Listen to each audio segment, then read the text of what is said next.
Olá, eu estou aqui com o Luiz Vieira, que é diretor da Unicorp, que ele vai falar um pouquinho hoje pra gente sobre IA no saneamento, né? Luiz, mas conta um pouquinho antes disso, a história um pouquinho da Unicorp. Ela tem 30 anos, é 30 isso? anos. A gente começou, na verdade, a Unicorp nasceu do sonho do meu sócio, cofundador, do engenheiro José Benedito, que é engenheiro eletricista. Ele é mestre e doutor pela Poli aqui de São Paulo, né? E a ideia no começo da Unicorp era fazer automação de chão de fábrica, né? Então, todo tipo de equipamento em alguma indústria, automatizar esse equipamento para que as pessoas não precisassem ficar digitando.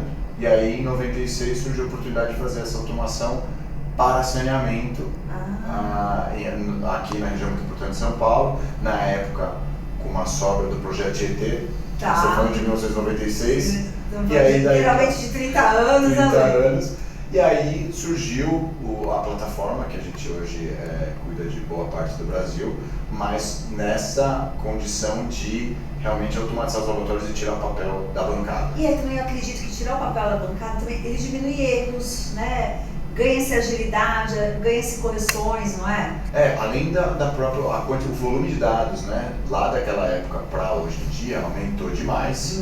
Os equipamentos geram cada vez mais dados, as exigências de legislação também são cada vez maiores.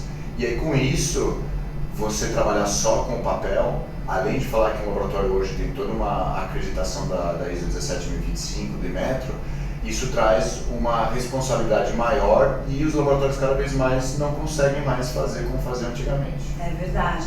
E além da agilidade, que outros ganhos as pessoas acabam tendo com essa automação dos laboratórios?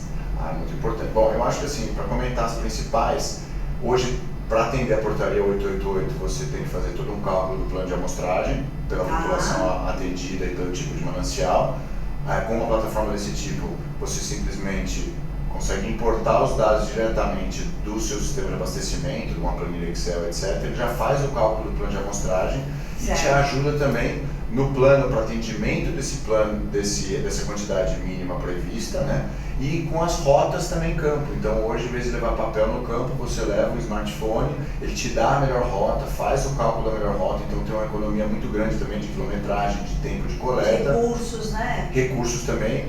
Cada vez mais estão terceirizando essa parte, né?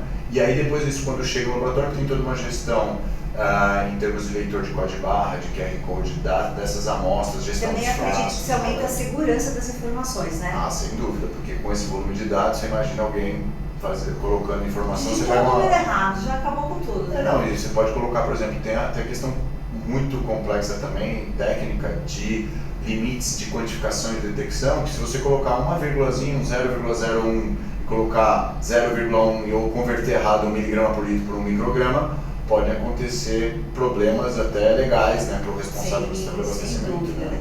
Você comentou comigo que vocês também já estão trabalhando com a IA no saneamento. Perfeito. Né? Conta um pouquinho de como que está isso. Né? Porque a gente ouve tanto de IA, mas às vezes, e você já vem da automação, né? Então eu brinco que assim, os paizinhos e antecessores da IA eram os processos de automação. Como que é essa IA? Ela é mais humanizada? Conta um pouquinho pra gente. Eu acho que assim, hoje, né, a IA, todo mundo fala de IA, e tem até uma brincadeira que o pessoal faz de falar que IA não é feira de ciências, né? Então assim, todo mundo tem um protótipo. É verdade. Então a gente tem IA realmente funcionando. E como é essa IA funcionando? Então você imagina o seguinte, você tem vou citar alguns exemplos. Primeiro exemplo, você tem um gestor que cuida de algumas estações de tratamento de água. E ele precisa, às vezes ele está indo de um local para o outro, né? As nossas estações no Brasil, a gente tem algumas que são de difícil acesso. Sim. E aí você imagina que ele precisa controlar, ele está indo para uma estação e precisa saber como é que está a qualidade em outra. Então hoje a gente tem um assistente virtual, que ele pelo WhatsApp, ele consegue mandar um áudio para ela, perguntando, por exemplo, por voz, ele manda um áudio para ela, né? Cada cliente nosso tem um contato diferente, e ele fala assim, olha, queria saber o que eu preciso me preocupar com as minhas 5 estações que eu cuido. A IA vai olhar para os dados das últimas 24 ou 48 horas, vai olhar a estatística daquilo e vai dizer assim, olha, na estação de tratamento 1, você provavelmente tem um problema porque choveu muito, o caso que aconteceu esse fim de semana, né? Choveu muito e a sua turbidez aumentou muito, então se preocupe aqui. Na estação 2, você está com um filtro que a turbidez está muito alta. Então, ele pode te dar esses Ele vai te dar insights. esses insights, né? Então, assim, quer dizer, ele acaba já fazendo um pré-diagnóstico, né? Exato. Além de ele consultar o dado em tempo real, ele consegue trazer para quem está consultando e tem direito de acesso uma planilha Excel. Você pode pedir, olha, eu quero saber como é que está a turbidez de todos os fios da minha ETA e agora eu quero um PowerPoint com um slide para cada um. Ele já gera o PowerPoint para você. Uau. Então, assim, já é uma diferença IA muito com grande. chat GPT, quase, né? É, isso mesmo. Mas isso daqui é uma realidade maravilhosa, mas ela está acessível para quantos por cento dos municípios brasileiros que já estão nesse nível? Eu diria assim, a gente tem um nível relativamente bom em alguns, nas cidades maiores, vamos dizer assim. Mas você tem muito desenvolvimento ainda, né? O Brasil ainda tem muito desenvolvimento interno. Então, assim, quando eu não uso uma plataforma como a nossa, que está hoje cuidando de 66% da população do Brasil pelos nossos clientes, né? Você tem ainda alguns municípios, algumas capitais muito grandes com desenvolvimento interno. Certo. Então, a pessoa, vamos dizer, aquela empresa vai lá e acaba contratando 4, 5, 10 desenvolvedores, uma empresa terceira. E onde está o problema de fazer isso? Não é incompetência nem nada, é que assim, nós estamos fazendo isso há 30 anos. Aí você imagina um químico que conhece tudo sobre o negócio, sobre o saneamento, tentando contratar uma empresa terceira para desenvolver alguma coisa para tirar o papel. Até ele chegar num nível desse, que hoje a gente tem 12 mil usuários em saneamento utilizando a plataforma. Então, é isso que acaba acontecendo. Esse network de ter 12 mil usuários extremamente técnicos e que usam há mais de 20 anos a plataforma e que trouxe muita troca com os nossos clientes. É quase que uma rede neural mesmo, ela vai aprendendo, o sistema vai aprendendo. A cobrança, né, dos nossos clientes, você pode imaginar que a cobrança dos nossos clientes também é muito alta, porque se o Ministério da Saúde cobra deles, e se o Inmetro cobra deles, eles vão cobrar da gente para poder. Então, eu acho que isso que é a maior diferença. E como que você vê o FISA, né, esse seminário que ele traz essa questão de articular com diversos, vamos dizer assim, diversos entes que atuam no saneamento? Olha, eu não conhecia a minha primeira participação, até essa foi um também convite. É a nossa segunda edição. Mas assim, eu analisei o site da primeira edição, a gente foi muito bem convidado, né, por clientes, né? Então eu queria citar aí principalmente a Karen do Dai Jundiaí e o pessoal da Bacia do PCJ, que assistiu uma apresentação nossa e falou, vocês deviam estar no FISA.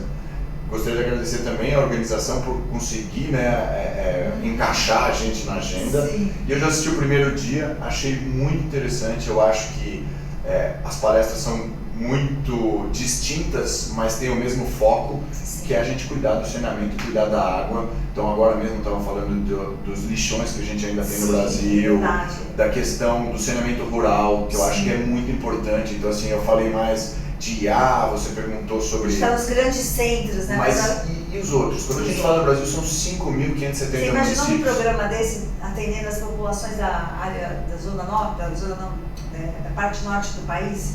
A gente tem hoje, a gente cuida de uma parte razoável, né? A gente tem em Manaus, nós temos no Pará inteiro, então a gente tem na região norte também, mas a gente sabe que se você comparar sul-sudeste com norte, é uma comparação bem... E mesmo assim, se você pegar sudeste, tem alguns municípios que são muito difíceis de chegar, né? E o Brasil é muito grande, né? São 5.570 municípios, sendo que hoje eu até aprendi, né?